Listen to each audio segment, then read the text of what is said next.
Hello. Okay guys, hello. So, suka tonton video-video Zai stream di YouTube, tapi sayangnya data tak cukup. Terpaksa catu data hanya sebab nak tengok video-video dari Zai stream untuk keesokan harinya. So, tak perlu risau. Sekarang ni RM10 je korang dah boleh dapat SIM card yang mana 89GB data. Okay, 89GB data macam mana? Khas untuk kegunaan YouTube, Facebook, Instagram, Twitter, Netflix. 64GB. Banyak betul. 64GB untuk YouTube saja. Valid 32 hari. Prepaid, bukan postpaid. So, tak ada nak cakap banyak lah. Kepada yang nak, link ada di description dan juga komen yang paling atas. Assalamualaikum dan hello Zai Stream. So, anda bersama dengan saya sekali lagi, Zahir Asmawi aka Bro Zayes, membincangkan tentang hal-hal pemotoran khusus untuk anda. So, korang ingat tak lagi, satu masa dahulu pernah kecoh berkenaan tentang sebiji Yamaha 125Z meter tunjuk tuan. Betul-betul kecoh lah waktu tu. So, cerita kali ni bukanlah kita orang kata apa nak cakap pasal kelebihan kekurangan sesebuah motosikal, tapi sebenarnya lebih kepada kita nak orang kata flashback balik apa yang berlaku.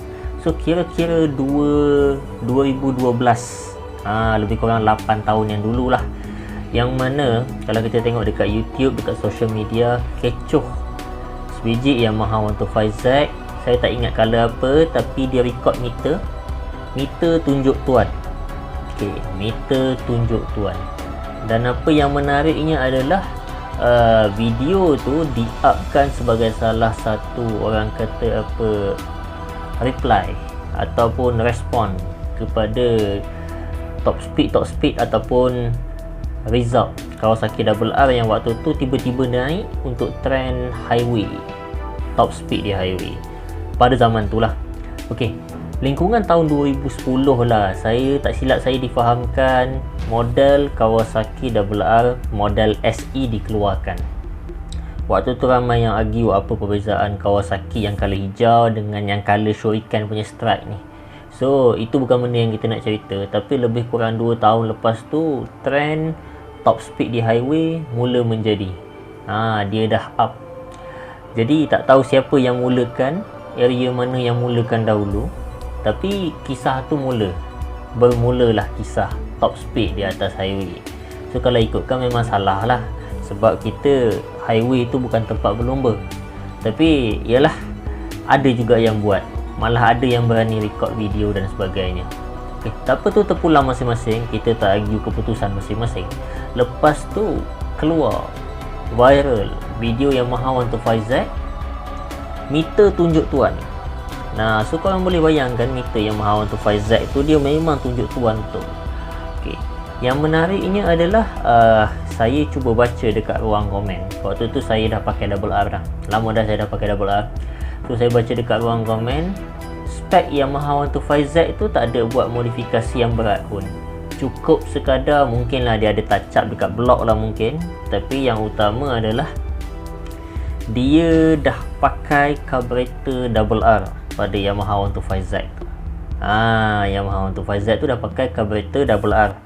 So, pada saya kalau nak kata perubahan karakter tu, rasanya karakter je masih lebih kurang sama. Cuma kita tengok upgrade tu agak cantik bagi saya lah. Sebab apa? Pertama sekali, Yamaha 125Z dia carburetor standard dia Mikuni VM22.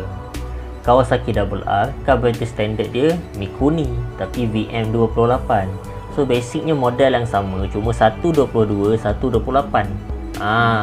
So 28 ni of course lah volume yang masuk ke enjin lagi banyak. Jadi of course lah, memang orang kata lagi superb lah hasilnya.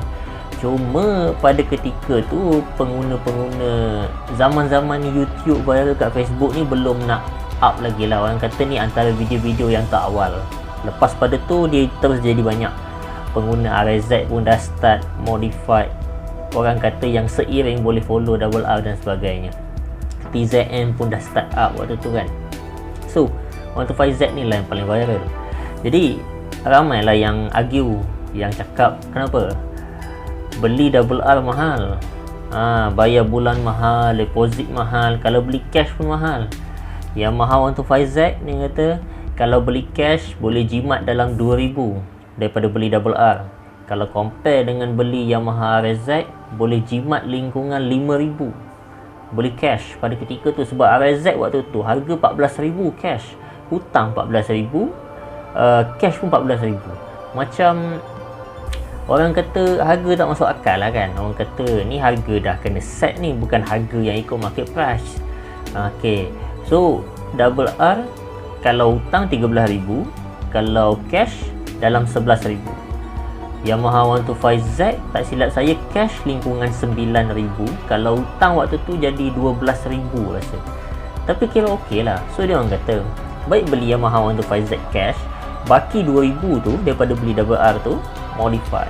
Dia kata cuba tengok macam ni, baru tukar carburetor dah boleh saing-saing double R dah. Meter 180 dekat tepi dia tunjuk tuan. Tapi waktu tu belum up lagi lah pasal meter ringan dan sebagainya. Selepas pada tu baru ramai argue. Sebab apa? Dia orang cakap kenapa Yamaha 125Z ni meter dia 180, ada yang tunjuk tuan, tapi top speed tak laju mana. Lepas tu lah yang orang kata baru naik pasal meter ringan ni. Saya tak pernah nak heran sangat pula kisah-kisah meter ringan dan sebagainya. Sebab apa? Pertama sekali, meter ringan ni dia ringan ke tak ringan ke, kita yang bawa, kita yang tahu motor tu laju tak laju. Itu yang pertama. Yang keduanya, kalau kita go in detail lah pasal meter ringan ni sebenarnya salah satu cara nak mengurangkan pengguna motosikal bawa laju. Jadi dia tengok meter dah 16, tapi sebenarnya meter baru 12. Jadi kalau berlakulah benda-benda yang tak baik atas jalan raya, dia punya impact tu bukanlah impact 160, dia impact 120. Tapi bergantung keadaan lah. Orang kata kalau benda nak jadi ni macam-macam kemungkinan. Itulah. Jadi pada ketika tu viral. Bila saya duduk dengan kawan-kawan saya, dia orang pun bagi tahulah, dia orang kata double R ni memang laju. Cuma kalau ada Yamaha 125Z, Yamaha 125Z dah boleh gigit dah. Dia kata pakai Kawasaki double R punya carburetor je. Belum lagi nak upgrade carburetor yang size lagi besar, VM30 pakai dekat Yamaha TZM. Belum lagi nak upgrade kepada PWK yang ada power jet. Waktu tu pun cerita power jet ni orang tak tahu. Orang belum tahu lah, senang kata. Waktu tu kalau sebut power jet, dia orang akan cakap power jet tu yang mana pilot jet dia. Dia orang akan cakap macam tu. Lepas tu waktu tu dia orang pun tak faham. Benda ni dah lama ada, tapi mungkinlah tak berapa tahu. Kalau dekat Indonesia cerita pasal carburetor power jet ni dah lama. Cerita pasal carburetor PWK sebab saya pun tak tahu kenapa pengguna-pengguna motosikal Kawasaki double R ataupun Kawasaki lah senang kata, dekat Indonesia senang kata dia up to date. Dia barang-barang dia sentiasa power. Even kalau kita tengok block version dia pun dia ada banyak. Dia tak ada mengharap satu-satunya pada PDK atau PDK Silver. Dia ada banyak brand lagi yang power, yang orang kata seiring fabrication OEM. Dia ada macam tu. Okay, so back to the point. Cerita pasal Yamaha 125Z tadi. Jadi bila dah kecoh 180 kmh 180 kmh pula, dia GPS, bukan GPS lah, meter tunjuk tuan. Waktu tu cerita GPS pun tak ada lagi. Waktu tu GPS maknanya GPS kalau dulu orang faham GPS tu apa? GPS tu ni lah. GPS nak tengok map. Okey, nak pergi ke Langkawi, tekan Langkawi, dia tunjuk map pergi Langkawi sampai masa habis bateri. Itu GPS. Tapi sekarang dah tak dah. Sekarang GPS orang tanya, kau nak tahu GPS ni meter ke apa? Dia macam tu. Waktu tu memang tak ada lagi. Jadi kalau meter tunjuk tuan, makna tunjuk tuan lah speed dia. Cuma dalam ramai-ramai yang komen dekat dalam ruangan komen tu, saya tengok ramai juga yang argue lah. Macam biasalah kan, tak semudah itu nak menerima sesuatu fakta, sesuatu bukti. Sentiasa nak argue sampailah dia orang rasa puas hati. Tak kisahlah. Lepas tu kita tengok ada yang cakap bawa meter tunjuk tuan tapi boleh pegang handle sebelah tangan lagi record meter. Laju sangat ni dia orang kata kan. Ayat-ayat perlian lah kita faham. Saya pun faham lah, bila saya baca pun saya pun tersengih jugalah. Apa yang dia cakap tu logik, sebab betul ke laju macam ni? Lepas tu bila kita sembang, saya ada sembang dengan orang-orang lama, dia orang cakap meter sekarang tak sama macam meter dulu. Dia kata meter sekarang meter tipu.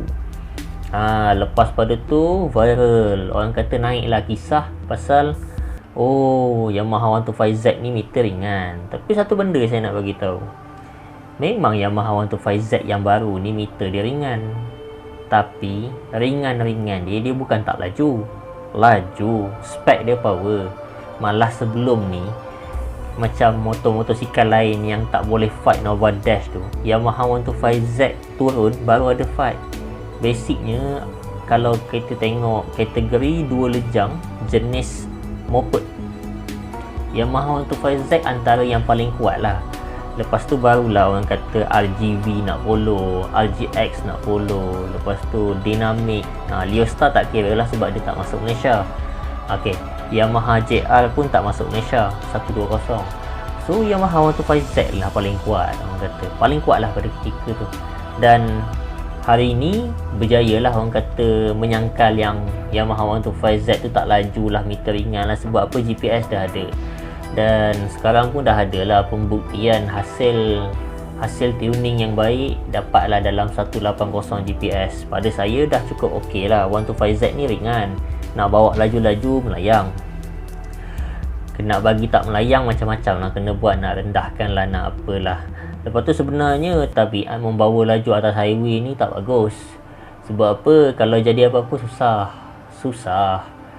Kalau jadi apa-apa, kebanyakannya lah kan, yang jadi apa-apa tu bila kita tanya ada insurans ke, ada apa untuk cover sendiri, semua tak ada, kosong. Jadi bila jadi satu benda yang tak baik atas jalan raya tu, dia bukan menyusahkan pada ketika tu, anak bini dia pula lepas tu tak tahu nak makan apa. Takkan nak makan pasir masak 3 rasa, takkan hari-hari nak makan tanah masak kurma. Kena faham juga, maknanya nak enjoy, tapi kena fikir anak bini. Kita bukan bujang lagi. Yang dah kahwin kena fikir macam tu lah. Yang belum kahwin ni kena fikirlah, hidup ni terlalu indah jika nak dikorbankan meniarap atas highway. Carilah tempat-tempat lain. Kena faham. Jadi kalau nak test motor, pergi track. So kalau nak kata Yamaha 125Z ni tak laju, korang ambil sebiji Yamaha 125Z yang dah modi, ambil motor korang yang dah modi, test dekat atas Sepang open day, korang tengok 3 lap berapa saat korang kena tinggal. Nak tahu power tak power Yamaha 125Z ni. Jadi itulah story dia. Yamaha 125Z memang pernah viral dulu pasal meter tunjuk tuan, carburetor double R VM28. So itu sedikit sebanyak untuk mengimbas kembali kenangan-kenangan 8 tahun yang dulu. So sekian daripada saya, Zairul Asmawi aka Bro Zayes. Jumpa lagi episod akan datang. Bye bye.